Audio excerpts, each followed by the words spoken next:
What's up, everybody? Welcome back to the channel. Today, our 1962 C10 is just about ready to get fired up. In the last episode, you saw us thrashing on this bed. We've got our drive shaft installed. We finished out everything that we needed to do in the engine bay, the cooling system. Everything is pretty much complete. We were held up by not being able to get this thing calibrated. Unfortunately, we don't have the means, or did not have the means, to hook up to the ECU and make all the calibrations that we needed to. But thankfully, we've got ourselves a brand new MPVI 3 from HP Tuners. These things have been really hard to get a hold of in the later part of the year, but we've got our hands on one. We also have our Ballinger air fuel ratio monitor. I just call them wideband sensors or wideband controller. We'll be able to link into your HP Tuners and log your wideband data into the software. So with these two coupled together, we'll be able to get the air fuel ratio dialed in with this truck. We're gonna be using a Fuel Injector Clinic 850cc fuel injectors matched for factory GM ECUs. They make it really easy also on their website to be able to get all that data, and it's all in a spreadsheet. You can just copy it, paste it right into the software in HP Tuners. First thing I gotta do is change out these fuel injectors.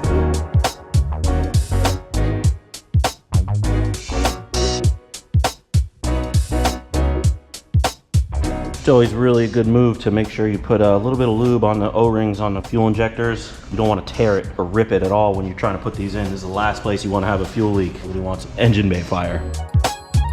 All right, injectors are all in. The next thing I'm going to do is I'm going to go ahead and prime the fuel system, check, make sure I don't have any leaks. So we're all connected everywhere. I'm just going to jump our fuel relay real quick, build some pressure.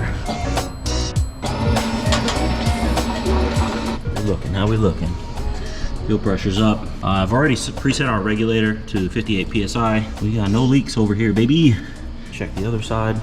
We are good to go. Next step is to get in here. We've got our DLC connector hanging out right in here in our glove compartment.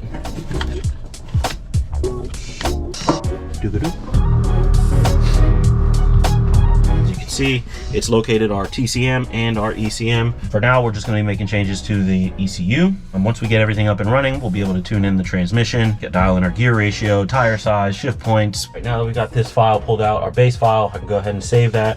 And then what I'll do is make another file so we can have this base here always. If anything ever happens, we can go back and make changes to the original file that came on the ECU. Not that we're ever going to need it because it's in a standalone application, but we will go ahead and do that. It's a good practice. So I'm going to start making some changes after I get all this saved. I added a bigger camshaft, so we're going to have a lot more airflow, as well as the supercharger. All these have to be calibrated, as well as all the injector data matching our new Fuel Injector Clinic injectors.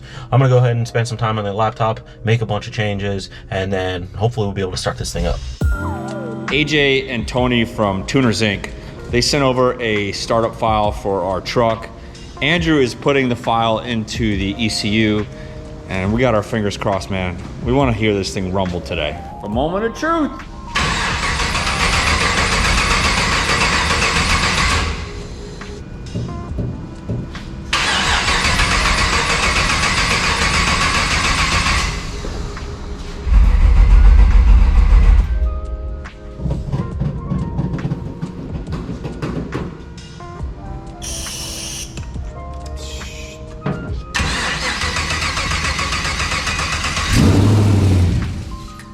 Probably pulling a lot more air than what he initially set it at.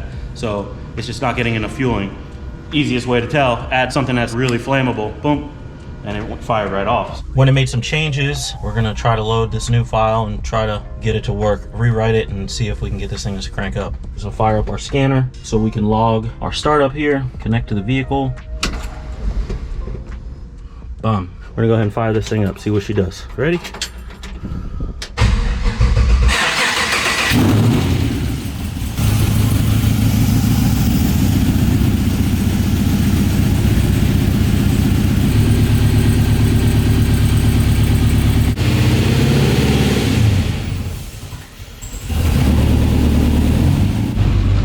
Truck's outside, idling. Khalil just topped off the fuel. Got some more 93 in there. AJ over at Tuners Inc. I made a couple revisions. It's running a lot smoother at this point. Good luck. Right now, we are taking our preliminary park throttle cruise data logs to send to our tuner, getting his idle right, getting the air fuel ratio dialed in. That is a jalopy horn if I've ever heard one. Horn. I feel like my steering wheel's not attached. So refresh our memories. What sort of setup are we running with our supercharged LS3 in terms of All right, so let's get it right. It's an L99. It's an LS3, but it was in front of an automatic transmission, so they deem it an L99. It comes with displacement on demand and variable cam timing. So gotten rid of that stuff. Now it's technically an LS3. It's got a pretty decent cam in it. Upgraded valve train. My door's open.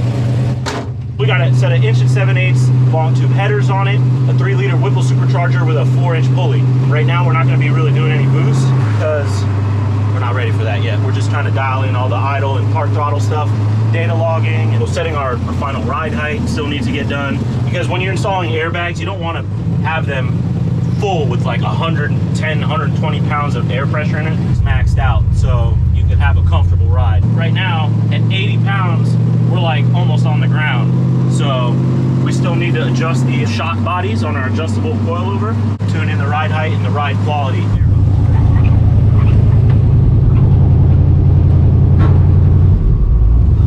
She low, boy, she low. We're gonna do this a handful of times. It's just gonna be rinse and repeat. So we're gonna do a couple data logs, see what the tuner says. All right, now with all the park throttle drivability stuff, we are ready to get this thing on the dyno, do a bunch of wide open throttle tuning, see what kind of max power this thing is gonna make. Let's go to blow by racing and see what we can get on the numbers.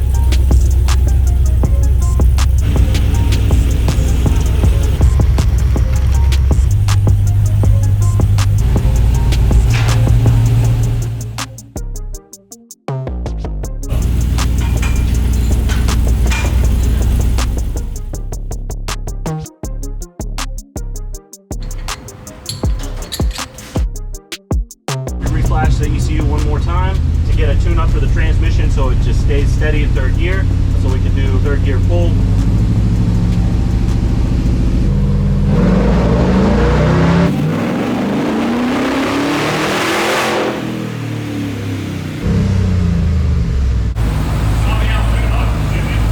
We did a 3rd gear run and the gearing made it pretty short. So we're gonna run the truck in 4th gear. It's gonna be a little bit more wheel speed, but we're pretty confident that everything's gonna stay together and be okay. So we're gonna be running in 4th gear, make a couple changes, and make another rip.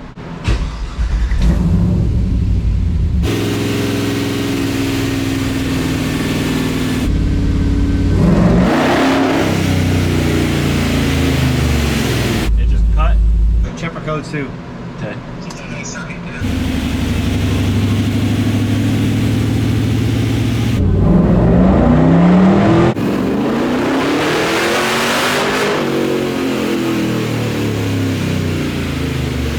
All right, so we bailed out of that last run. The transmission didn't shift into 4th gear the way it should have, so we kind of aborted that run.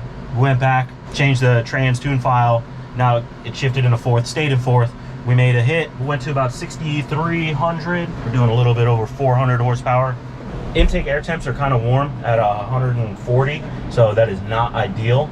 Our heat exchanger is up in the front, just behind the bumper, and it doesn't have the greatest airflow across it, and it also doesn't have fans. So we may be at a slight disadvantage of being able to get the maximum amount of power that we want to get out of the engine right now. So that might be something we may have to change in the future, whether it be getting some more airflow to it or increasing the size of the heat exchanger. We are going to make some revisions to the tune. I'm going to send my file over to AJ over Tuners Inc. and then we'll proceed forward.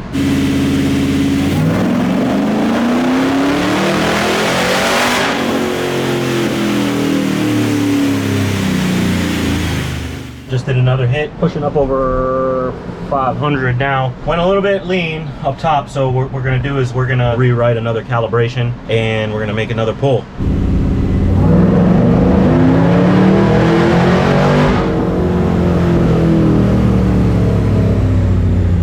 Made a couple more revisions, downloading our latest file. We're pretty much at the mark that I figured that the truck would be making with the setup it has, at least maxing out for the fuel system. 580 at the wheels right now. We are gonna do one more pull just to finalize everything.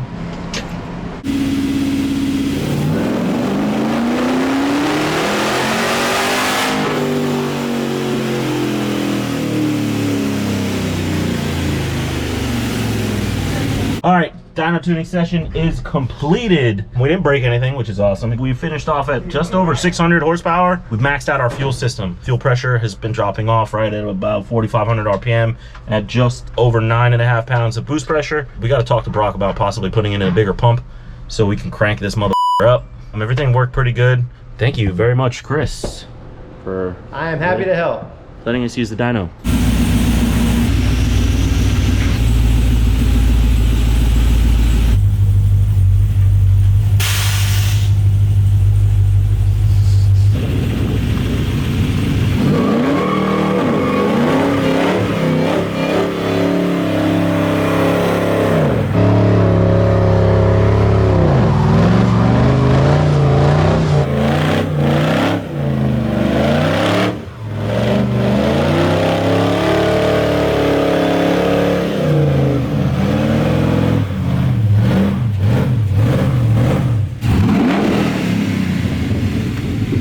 One more.